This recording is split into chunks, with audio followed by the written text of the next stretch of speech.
Et on se retrouve pour l'inviter. J'ai l'honneur de ne recevoir qu'une seule personnalité dans cette matinale de lundi. Il s'appelle Olivier Sambaye. Olivier Sambaye est coordonnateur du cercle axiologique, mais également philosophe. Vous avez l'habitude de le suivre ici dans nos différentes émissions, dans Ça fait débat, dans la matinale. Et peut-être pour vous rappeler, c'est avec lui que j'ai commencé la toute première matinale de cette campagne électorale. Il nous avait parlé du vote utile et du vote responsable. Un mois après, on revient peut-être faire le point ou mettre au clair certaines choses. Olivier Sambaye est avec moi. Bonjour Olivier Sambaye, c'était un honneur de vous revoir encore ici sur ce plateau pour essayer d'enrichir encore le débat que nous avons débuté il y a un mois de cela.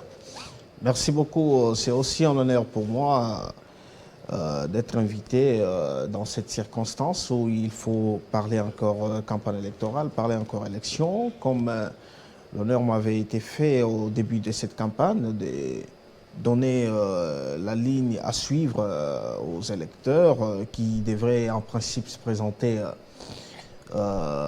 durant la campagne électorale avec beaucoup de candidats. Mais aujourd'hui, il est aussi important, parce que la campagne prend fin aujourd'hui, de dire un mot sur ce qu'a été cette campagne électorale. Est-ce que ce qui doit en principe être le vote pour ce mercredi 20 décembre? On va commencer par le bilan. Savoir, est-ce qu'il y a eu des ratés?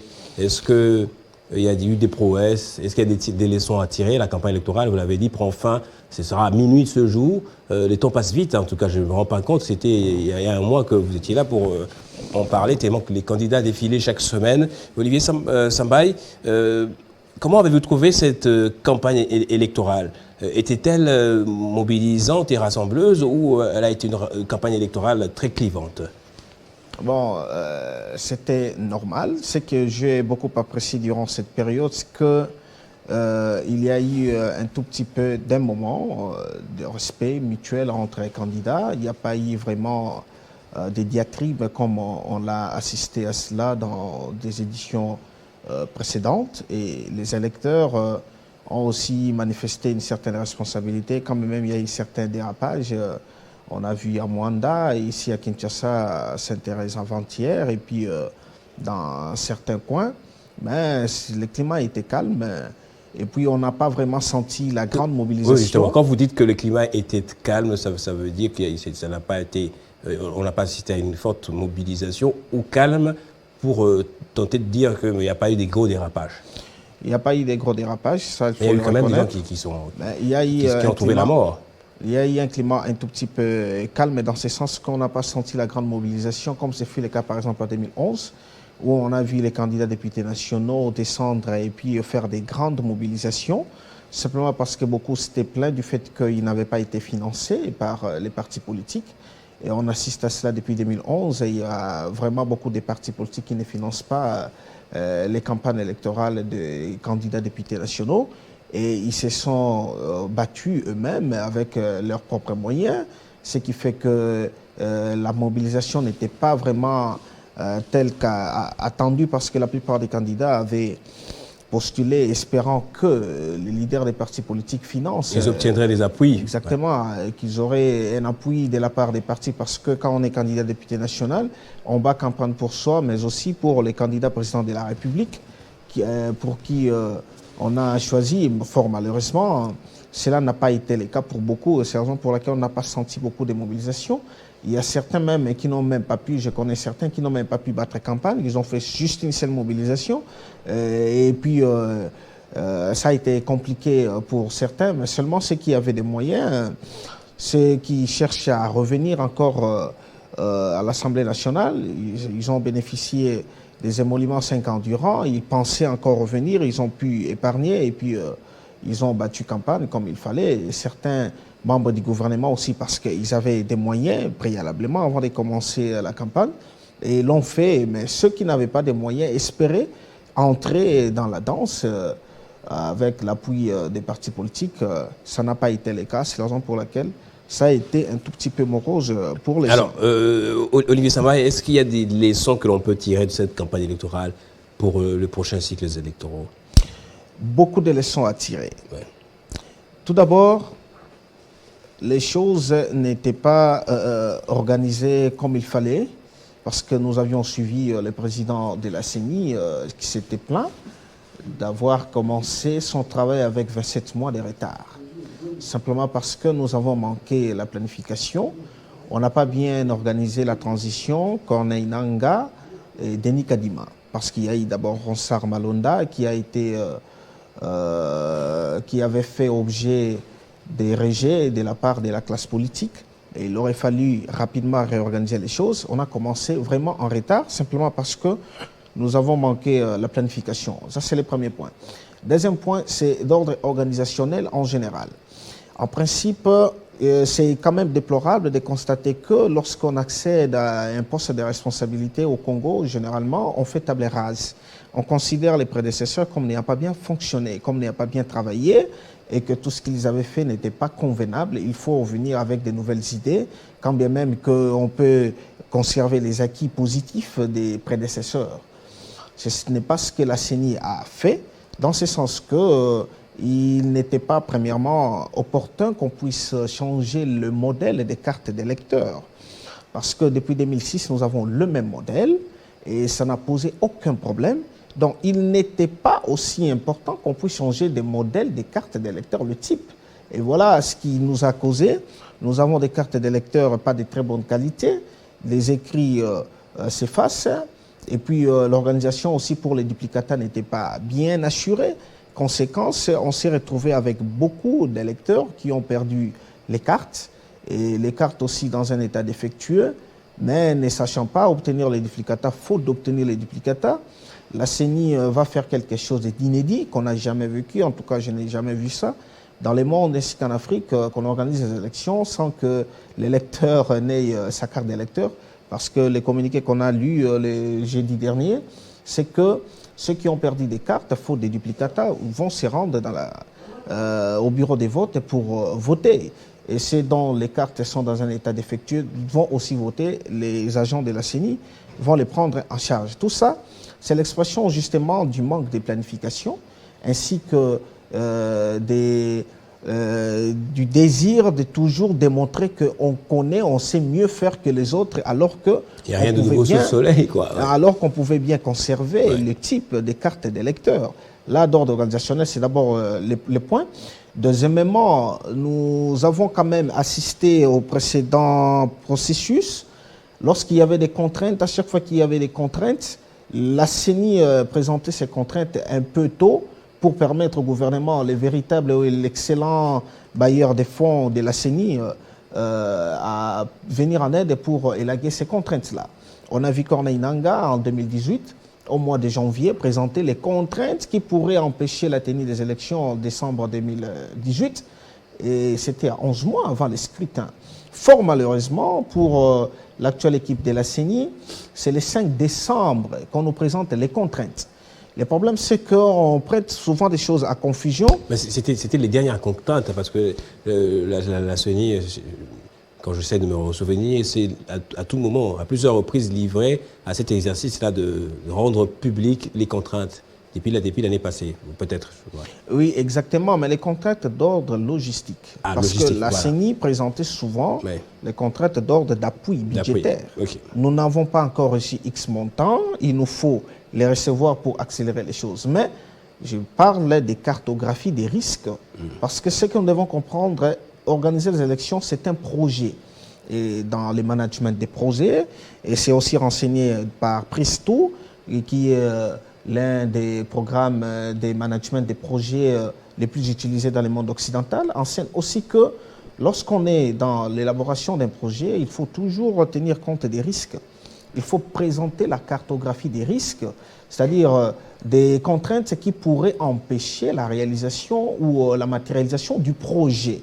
Fort malheureusement, cette cartographie n'avait pas été présentée correctement par la CENI afin que le gouvernement puisse comprendre ce qu'il y a comme difficulté pour appuyer la CENI. La CENI, c'est un organe technique qui a un appui considérable de la part du gouvernement, de la part de l'Assemblée nationale. Le gouvernement finance la CENI. L'Assemblée nationale dote la CENI, les béquilles pour fonctionner. C'est que la loi électorale s'est proposée, entérinée par l'Assemblée nationale, afin que la CENI exécute suivant la volonté populaire qui est représentée au second degré par l'Assemblée nationale. Alors, lorsque cela est présenté, la CENI vient maintenant en appui comme technicien. En tant que technicien, le projet est conçu, le calendrier est conçu, par exemple, par la CENI, en respectant la Constitution. Mais pour réaliser ces projets, il faut présenter la cartographie des risques pouvant permettre à ce que l'on passe. Parce qu'au mois de janvier, on sait très bien qu'au Congo, nous n'avons qu'une seule compagnie nationale, c'est Congo Airways. À un certain moment, CAA et aussi quelques sociétés d'aviation. Mais il fallait déjà savoir que pendant la campagne électorale, les avions seraient réquisitionnés par les candidats à gauche et à droite, pensaient déjà comment acheminer les kits électoraux. Fort malheureusement, c'était à 15 jours que cela a été présenté comme contrainte. Et j'ai suivi hier que l'Égypte a doté quelques appuis logistiques en ce qui concerne les appareils volants pour acheminer les matériels. Et au moment où nous parlons, il y a beaucoup de contrées qui n'ont pas encore reçu de matériel, alors que nous sommes à 48 heures de la tenue des scrutins. Donc, alors, du point de vue organisationnel, on a manqué la planification pour que les choses soient faites de façon correcte. Olivier Sambaï, beaucoup ont dénoncé la montée de la haine tribale durant cette campagne électorale. Est-ce que peut-on dire que cette campagne électorale a secoué ou peut-être fragilisé les tissus de l'unité nationale? Malheureusement, on a quand même assisté, je pense que c'est pour la première fois qu'on assiste vraiment à cette attitude qui exprime l'antivaleur, l'une des antivaleurs la plus abjecte, qui est le tribalisme, où on considère son appartenance tribale comme étant la meilleure, où on considère les autres comme n'étant pas des humains entièrement à part et à part entière. Alors, c'est quelque chose de déplorable parce qu'on a assisté à des propos désobligeants, des propos vraiment malveillants qui n'ont pas vraiment plu, qui divisent encore la population. Parce que vous savez, l'unité nationale, c'est quelque chose qu'on se doit de préserver. Parce que la balkanisation, beaucoup ne savent pas comment ça fonctionne. Il faudrait que la population exprime les sentiments de non-appartenance à un État et décide de partir. C'est comme ça que commence la balkanisation. Et je pense que je l'ai dit ici à Télé 50, dans l'une des émissions, certainement avec vous, l'invité, où j'ai dit que l'homme occidental est dans la logique prospective. Pour atteindre son objectif, il peut vous faire un projet dans 50 ans. La constitution qu'on a aujourd'hui, c'était un piège parce que les Occidentaux voulaient à tout prix balkaniser ces pays pour avoir la même mise sur les richesses et les sous-sols. Qu'est-ce qu'ils ont fait? Ils nous ont présenté un système qu'on n'a jamais vécu, qu'on n'a jamais expérimenté. Ce sont des élections législatives. Parce qu'aujourd'hui, quelle que soit votre intelligence, si vous n'êtes pas, par exemple, du Maniema, vous n'allez jamais vous faire élire là-bas. Même si vous avez fait la géologie, vous avez conçu un projet pour développer cette province. Quand vous y irez, on vous demandera si vous êtes vraiment fils du terroir. C'est ça le problème. Donc on nous calfeutre dans un régionalisme qui ne dit pas son nom. Et ça fait en sorte que quand pour être député provincial, vous devez être originaire. Vous devez être quelqu'un qui est proche de la population. Et ça fait en sorte que tout le monde veut rester chez lui. Et on se considère chez lui. On se considère chez soi lorsque nous sommes dans notre contrée, lorsque nous sommes dans notre village, lorsque nous sommes dans notre province. Et ça fait en sorte que si quelqu'un se déplace, va dans une autre province, c'est considéré comme n'étant pas chez lui. Alors qu'en principe, on devait se considérer comme étant chez soi. Quelqu'un qui fait son business dans les Bas-Congo, aujourd'hui, lorsqu'il y a élection, il ne va pas postuler là-bas, il va rentrer chez lui parce que peut-être il va parler Lingala, il va parler Chiluba, il va parler Satswahili, et qu'au Bas-Congo, on ne va pas bien l'écouter. Il faut rentrer là-bas pour se faire entendre. Voilà les problèmes. Il faut vraiment qu'on y réfléchisse lors de la prochaine législature, qu'on pense comment réorganiser les choses. On a fait beaucoup de propositions. J'ai écrit quand même beaucoup de notes techniques aux institutions du pays pour qu'on essaie un peu de revoir les choses afin de renforcer l'unité nationale. Parce que l'unité nationale, c'est la chose qu'on a la plus précieuse qui pourrait permettre à ce qu'on ne débouche pas sur la balkanisation.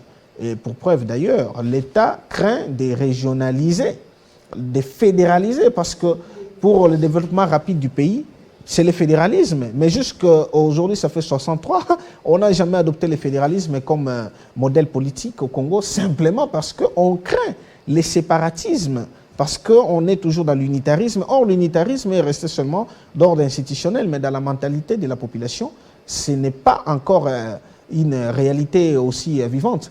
Et aussi, ce qui a renforcé les tribalismes durant la campagne électorale, c'est au fait la fameuse proposition de loi sur la congolité, comme on l'a qualifié comme ça, des pères et des mères. Ça a jasé durant 2 ans, depuis 2021, 2022 jusqu'en 2023, mois de juin. Ça a fait couler beaucoup d'encre et salive. Et c'est resté dans le mental des Congolais pour dire que ne votez pas X, il est étranger, alors que quelqu'un qui est resté au Congo pendant plusieurs années, qui a occupé des fonctions, des responsabilités, à un certain moment, on parvient à dire qu'il n'est pas congolais. C'est quelque chose aussi qui a un tout petit peu dérangé. On peut dire qu'à un certain moment, l'État a été trompé pendant plus de 3 ou 2 décennies. Voilà ce qui est déplorable. Mais on ne va pas analyser ou critiquer pour critiquer. Il faut proposer des pistes, des solutions pour que l'on puisse voir des choses autrement. On va parler corruption à présent. Les candidats présidents de la République, lors de leur sortie publique, dans les meetings, etc., ils se sont attelés à une thématique principalement, c'était la crise sécuritaire. Alors, en sus de ça, il y a eu des promesses pour l'amélioration des conditions sociales des citoyens, des militaires, des policiers, la construction de routes. Mais il y a cette thématique de la corruption qui est un fléau qui gangrène notre pays, notre économie. Nous perdons, quand on parle du coulage des recettes, nous perdons des milliards de dollars qui entrent dans la poche des gens, qui ne sont pas bien canalisés, dont on ne connaît pas l'issue. Alors, est-ce que c'est réprochable l'attitude des candidats de ne pas mettre l'accent sur la thématique de la corruption? Alors, si oui, en quoi est-ce que c'est important, en tout cas, d'en parler? Vous savez, si quelqu'un est attrapé main dans le sac en train de goûter au miel, il serait difficile qu'ils disent que le miel n'est pas... il serait difficile qu'ils parviennent à dire que le miel n'est pas délicieux. Il a déjà goûté au miel, il ne saura pas dire que le miel n'est pas délicieux. C'est réel et normal que les candidats ne mettent pas l'accent sur la corruption. Vous savez... la corruption, avec le mode électoral en Afrique au Congo, c'est une voie par laquelle on institutionnalise ou on normalise la corruption. Les élections. Une voie à travers laquelle on normalise la corruption. Je m'explique. Il y a des postes vacants en République démocratique du Congo. Je considère c'est comme une entreprise. On veut recruter le directeur général, qui est le président de la République. On veut recruter des techniciens, qui sont les députés nationaux et provinciaux, ainsi que les conseillers communaux, qui doivent faire fonctionner la boîte, qui est la République démocratique du Congo. Alors, pour le recrutement, comme c'est fait dans toutes les entreprises, qu'est-ce qu'on fait? Appel à candidature, vous devez présenter vos CV. Tous les candidats ont déposé leur CV. Alors, la suite du recrutement pour que vous soyez retenu, c'est qu'il faut convaincre la population. Parce que c'est quand même la République, la population doit valider votre mandat. Alors qu'est-ce qui se passe? Vous devez maintenant parler à la population. C'est ça le mode de recrutement. Alors quand vous allez parler à la population, qu'est-ce qu'il faut? Il faut maintenant chercher à convaincre ou à séduire la population afin qu'elle vote pour vous. Qu'est-ce qui se passe à ce moment-là?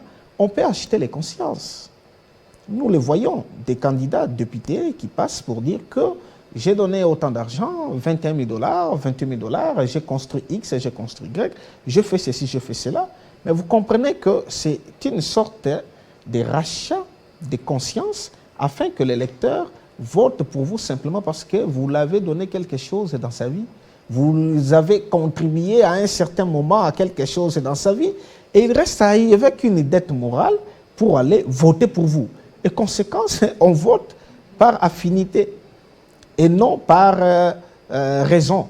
Et le vote ne devient plus responsable à ce moment-là. Le vote devient comme une dette qu'on est appelé à payer par rapport à quelque chose qu'on a bénéficié, dont on a bénéficié dans le passé. C'est en fait ça, les dilemmes, et ce qui se présente comme difficultés en ce qui concerne l'institutionnalisation de la corruption. Alors, le pays a un sérieux problème. Il faut une très grande sensibilisation pour que l'on parvienne à s'ouvrir à la raison, pour qu'on se comporte réellement comme il convient que les hommes vivent dans la société. Si le pays ne se développe pas jusqu'à aujourd'hui, parce que le développement n'est pas seulement le côté architectural ou infrastructural, mais le développement d'abord c'est l'homme. L'homme doit se développer parce qu'il a des moyens de subsistance. Les moyens de subsistance c'est toujours en difficulté en Afrique et au Congo. Nous avons l'insuffisance alimentaire, ce qui est réel en Afrique et au Congo, simplement parce que nous ne luttons pas contre la corruption en mettant en place des mécanismes forts. C'est la corruption qui empêche le développement de ces pays. C'est la raison pour laquelle, en 2021, je me suis dit non, en tant que philosophe, je dois mettre en place une structure, cercle axiologique, qui doit lutter contre les antivaleurs sous toutes ses formes. Militer pour l'instauration des valeurs dans tous les secteurs de la vie nationale et travailler pour offrir à la société des personnes vertueuses. Parce que la vertu étant la disposition constante à bien agir, c'est la seule chose qui nous manque dans notre pays pour qu'on se développe. Alors, parmi les antivaleurs, il y a la corruption. Comment se présente la corruption? La corruption, c'est quelque chose qu'on doit lutter à deux volets. Côté sensibilisation, je prends par exemple ce que fait l'IGF.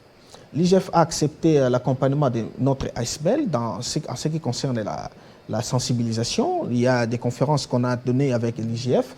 Cette année, on n'a pas pu organiser une conférence à l'occasion de la Journée internationale de lutte contre la corruption, simplement parce que dans la période électorale, des gens sont beaucoup plus concentrés pendant la campagne. Mais avec ce que fait l'IGF, nous l'accompagnons dans la sensibilisation. Mais pour que la corruption puisse être éradiquée, ce n'est pas quelque chose de 3 ans, 4 ans, 5 ans. C'est justement la volonté politique qui voudra qu'on supprime la corruption. Et qui dit politique dit l'appareil judiciaire. La justice, si elle ne sanctionne pas les personnes qui versent dans la corruption, on ne saura jamais se développer dans ces pays. Parce que pour se développer, il nous faut l'économie. Et l'économie veut dire de moyens pour la construction des routes, pour l'amélioration des conditions de vie de la population. Mais pour que cette amélioration-là puisse être effective, il faudrait que les fonds alloués à l'exécution des projets soient utilisés exactement pour ces projets-là. Mais qu'est-ce qu'on assiste depuis la Deuxième République? On assiste toujours à des détournements. À un certain moment, le président Mobutu, vers les années 60, avait dit « mais vous volez jusqu'à voler l'avion même du pays, voler un peu, travailler un peu pour le pays ». Ça a été en fait institutionnalisé. Alors, il faudrait une sorte de léviathan, comme l'a dit Thomas Hobbes, que l'État devient comme un monstre qui fait peur à la population. L'État providentiel aussi. Non? Exactement, qui devient comme un monstre à la population. Et nous devons avoir une république des juges contre l'impunité. Et une république des juges pour l'impunité. Parce qu'il y a aussi une sorte de contraste entre la théorie du droit et la pratique du droit. Et c'est ce qui empêche, quelqu'un peut être arrêté au premier degré, jugement rendu, condamné à 5 ans de prison, mais au second degré, on part en appel, dans moins de 3 mois, il est acquitté. Donc cela sous-entend que les éminents professeurs qui ont composé les bureaux au niveau du tribunal n'avaient pas fait la lecture du point de vue forme et fond pour qu'au second degré, on puisse acquitter les condamnés. Et qu'est-ce qui fait? Ça renforce aussi ceux qui versent dans la corruption. Prenons par exemple ce que fait l'IGF dans la publication des rapports qui démontrent noir sur blanc par A plus B qu'il y a eu vraiment des détournements, mais la justice ne récupère pas. Pour faire quoi? Pour condamner, pour frapper ces gens-là. Alors, que devaient être normalement les discours des candidats quant à la question de la corruption? Quant à la question de la corruption, eux-mêmes sont des personnes qui sont appelées à gérer la chose publique en s'ouvrant aux valeurs. J'ai cru que vous diriez eux-mêmes sont des personnes corrompues. Non, j'étais en train de dire sont appelés à gérer la chose publique en s'ouvrant aux valeurs, mais sachant exactement la morale politique, parce qu'il y a 2 types de morale. Connaissant réellement la morale politique, ils sont prudents. Ils ne mettent pas trop l'accent sur la corruption, de telle sorte que demain, on puisse les rappeler, mais voilà ce que vous avez dit vous-même pendant la campagne, mais vous versez vous-même dans la corruption, vous attaquez même dans les sacs, vous faites des choses non convenables. Et craignant cela, c'est pourquoi ils ne mettent pas trop l'accent sur la corruption. Simplement parce que la morale politique voudrait assez qu'on normalise les antivaleurs. La morale politique voudrait assez qu'on normalise les détournements, qu'on trouve ça normal. On vous donne l'argent pour exécuter les projets, vous n'exécutez pas ou vous exécutez seulement à 20%. Vous détournez, vous trouvez ça normal. Non, j'ai des relations avec X, avec Y, même si on m'arrêtait, je vais sortir. C'est ça la morale politique. Alors qu'on devait arriver à avoir une politique moralisée, remplie des valeurs éthiques, c'est ce qu'il faut pour ces pays. Une politique morale, c'est-à-dire, quand on est dans les affaires publiques, qu'on soit serviteur et non qu'on se serve soi-même. Alors qu'on constate en Afrique et au Congo, notre cher beau pays, les gens se servent d'abord plutôt que de servir la population. Et aussi pour la corruption, il faut qu'on explique clairement ce qui se passe. La société, c'est comme un être humain qui tombe malade. Mais vous savez très bien que quand on tombe malade, généralement, ce sont des microbes, ce sont des virus.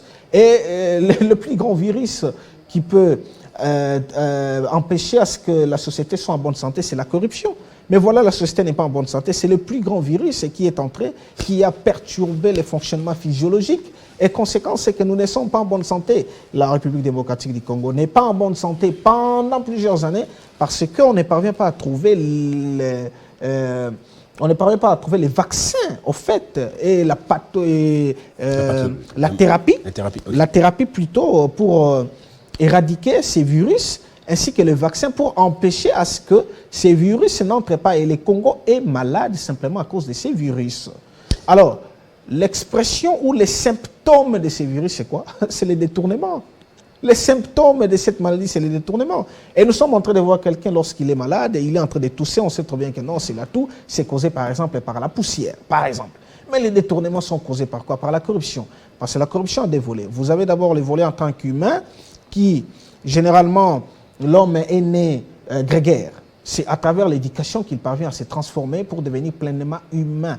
Mais lorsque la personne s'ouvre dans la corruption, il y a deux choses. Premièrement, c'est lui-même. Lui-même parce qu'il considère comme quelqu'un qui est appelé à toujours satisfaire ses plaisirs.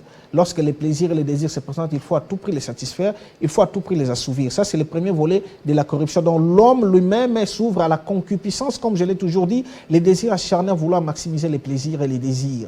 Et ça fait en sorte que tous les moyens deviennent bons pour vous, pour assouvir vos plaisirs et pour les satisfaire. Et lorsque vous êtes dans cette attitude-là, vous n'allez pas verser à la corruption parce qu'il faut détourner, parce qu'il faut assouvir ses plaisirs. Comment ça se passe? Ça se passe que comme quelqu'un peut être marié à une seule femme, quand il accède à une fonction, avec ce qu'il gagne comme avantage, se trouve 5-6 autres femmes. Il officialise même ses concubinages en versant les dots à gauche et à droite. Il compte en ce moment-là 5 belles familles et est appelé à répondre aux besoins. Il augmente la charge et ça fait en sorte que quelqu'un est payé même 10 000 balles le mois, mais ça devient insuffisant du fait qu'il a beaucoup de charges et qu'il a augmenté par le plaisir qu'il a cherché à assouvir. Alors, pour terminer, Olivier Sambaye, la campagne électorale a pris fin. Ce sont les mêmes pratiques qui sont revenues. Le fait de faire des dons, de donner des présents aux électeurs. J'ai vu à Kinshasa des candidats faire dans des véhicules en train de sillonner les avenues et distribuer gratuitement les pagnes aux mamans.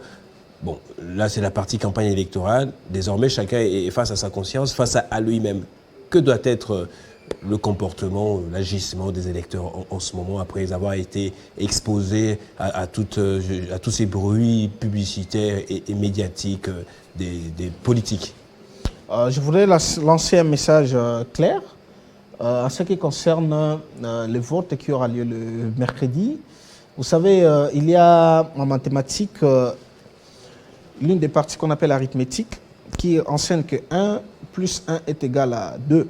Mais quand on fait la transposition de l'arithmétique dans un autre contexte, c'est comme celui de la religion, le christianisme enseigne que 1 plus 1 est égal à 1. C'est la formule magique qu'on donne pour justifier quelque chose. Alors, en mathématiques, il y a ce qu'on appelle la racine carrée. La racine carrée de 1, c'est quand c'est les mathématiques égale à 1. Mais quand on est dans un mode électoral, dans un secteur, dans un univers politique, la racine carrée de 1, je dirais, égale à 1825. Cela signifie quoi? Le mercredi, un seul jour pour le vote. Et ça détermine les 1825 jours qui vont suivre. c'est-à-dire 5 ans. Pour 5 ans, les électeurs sont appelés à opérer un choix judicieux qui va déterminer les 5 prochaines années au niveau de la présence du secteur président de la République, au niveau de l'Assemblée nationale, Assemblée provinciale ainsi que les conseils communaux. Donc les votes doivent être responsables. Nous l'avons dit quand on a ouvert la campagne électorale qu'il faut voter pour des personnes vertueuses, des personnes remplies des valeurs, des personnes qui ne viennent pas avec les discours, qui vous corrompent avec polo, pagne, képi, que sais-je encore, mais de voter des personnes qui vous apportent des projets constructifs pour le pays. Mais il ne faudra pas seulement voter les projets lorsqu'on ne connaît pas bien la personne, quand on ne connaît pas la moralité de la personne pour qui on vote. C'est pourquoi on tombe dans la démagogie.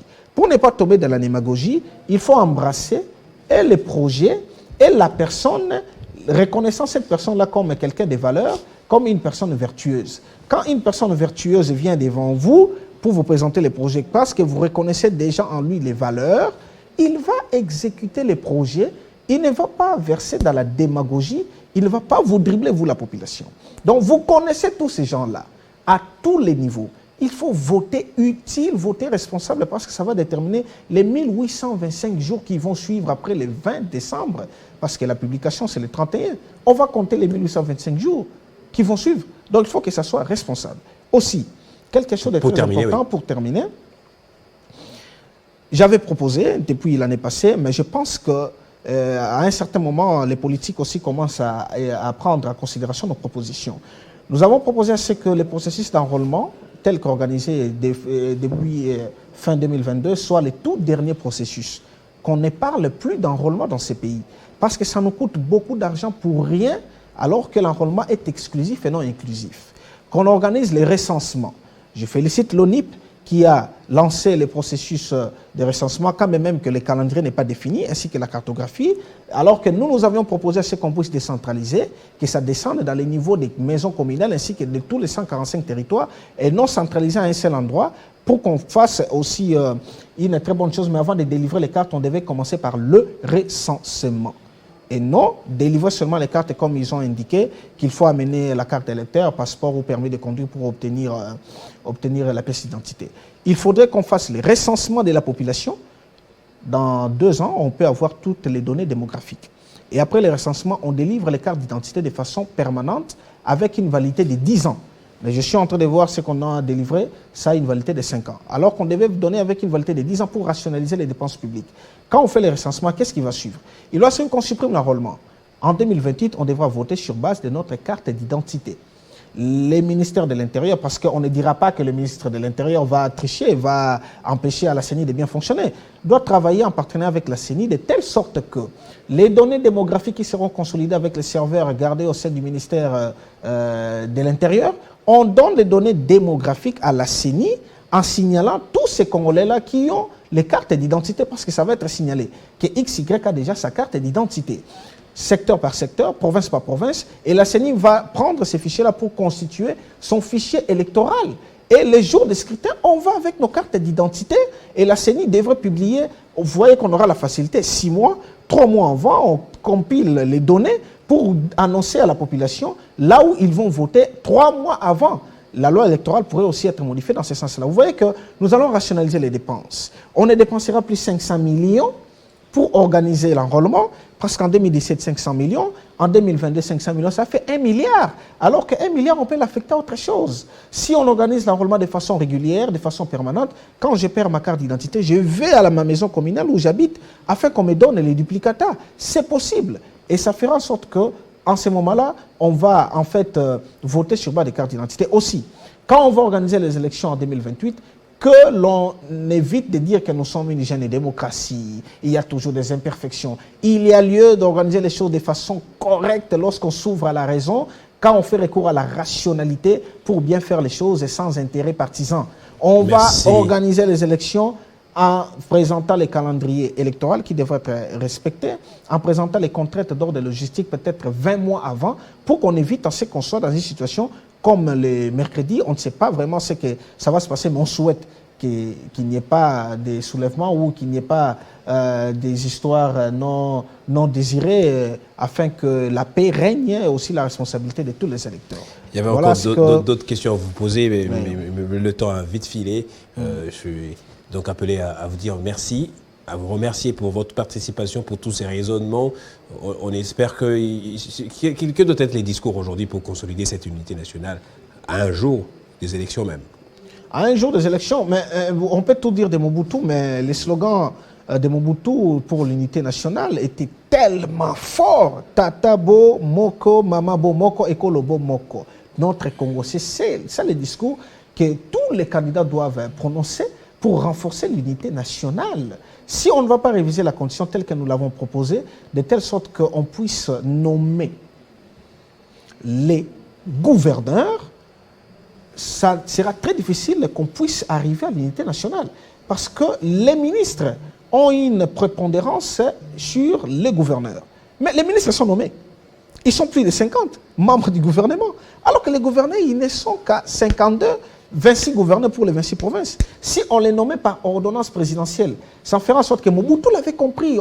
C'est pourquoi je parle des acquis. On ne peut pas toujours faire table rase. On prend quelqu'un qui est originaire du Bandundu, on les nomme par ordonnance sur ordonnance présidentielle, gouverneur du Kasaï oriental par exemple. Et là, il est appelé à exercer la fonction politique. Ça fait en sorte que chacun doit se sentir chez soi. Mais lorsque nous sommes dans un système où les députés provinciaux qui doivent élire les gouverneurs, les gouverneurs doivent être élus par les députés provinciaux, ça devient très compliqué. Chacun doit chercher à voter les fils du terroir. Et ça renforce les provincialismes, les régionalismes, et qui sont les ingrédients de base du tribalisme. Il faut qu'on sorte de cette situation, une réflexion, pourquoi pas une table ronde scientifique de tous les parties prenantes pour qu'on réfléchisse comment revoir cette façon de gérer, parce que depuis 2006 jusqu'à aujourd'hui, ça fait 18 ans, mais regardez comment est-ce que le tribalisme a gagné le terrain. Mais bien avant ça, on n'avait pas assisté à un tribalisme, monter en puissance du tribalisme comme aujourd'hui. Voilà ce qu'il faut pour les 5 prochaines années, qu'on s'ouvre aux valeurs en les temps. Merci, c'est toujours un plaisir en tout cas de vous avoir. Et on reste tout de En tout cas, vous êtes quelqu'un dont les idées coulent, hein, et vous parlez, vous prenez votre temps. Merci beaucoup, Olivier Samba, d'être passé. Merci beaucoup pour l'invitation. Je remercie Télé 50 qui est ouverte aux valeurs et qui laisse entendre la voix de la raison dans nos différentes interventions. Et c'est vraiment apprécié. Alors, c'est par ici que prend fin donc la matinale. C'est depuis 7h30 que nous sommes avec vous ensemble. Je vais donc devoir me lever. C'est comme ça que je vais me séparer d'avec vous. Avant cela, je commencerai d'abord par faire ma petite propagande, ma petite campagne à quelques heures de la fin de la campagne électorale. D'abord, Claudine Komba Bolanda, candidate députée nationale dans la circonscription de Funa, numéro 694 ou 694, aux côtés de Matata Pogno. Et cette candidate soutient le numéro 3, Moïse Katumbi. Je vous invite donc à voter pour elle, vous qui êtes de Funa. Elle implore à toute la population de Funa de pouvoir lui donner le suffrage. L'autre candidat, ça nous vient toujours de la part de Jocelyn Toumba. C'est Diersi Ngimbi Kikela. Celui-ci avait communié avec sa base récemment à Moamba et espère que la population va le voter très récemment. Son numéro 665 national et 267. Voilà, c'était Diersi Ngimbi Kikela et Claudine Komba Bolanda. Merci à vous d'avoir suivi cette matinale. Je vous dis au revoir. Je dis merci à toute mon équipe, Guinéen Lukinga, Apollinaire Manda, Glody Matoula ici derrière les caméras. On se retrouve le vendredi ou peut-être le jeudi, mais la matinale se poursuit demain avec Christopher Ochokoum. Au revoir, ciao à vous.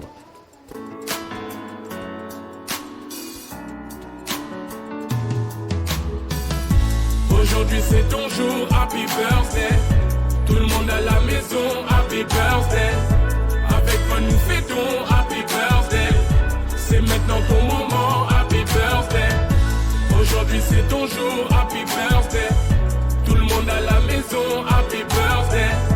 Woo woo woo woo, happy birthday. Woo woo woo woo, happy birthday. personne ne peut oublier. C'est pas juste pour les billets. Aujourd'hui c'est ton jour, c'est ton meilleur jour pour briller. Il faut chanter, faut crier, il faut danser, faut prier. Aujourd'hui c'est ton jour, des messages d'amour par milliers. Et t'auras toute la nuit, et plus rien ne compte. T'auras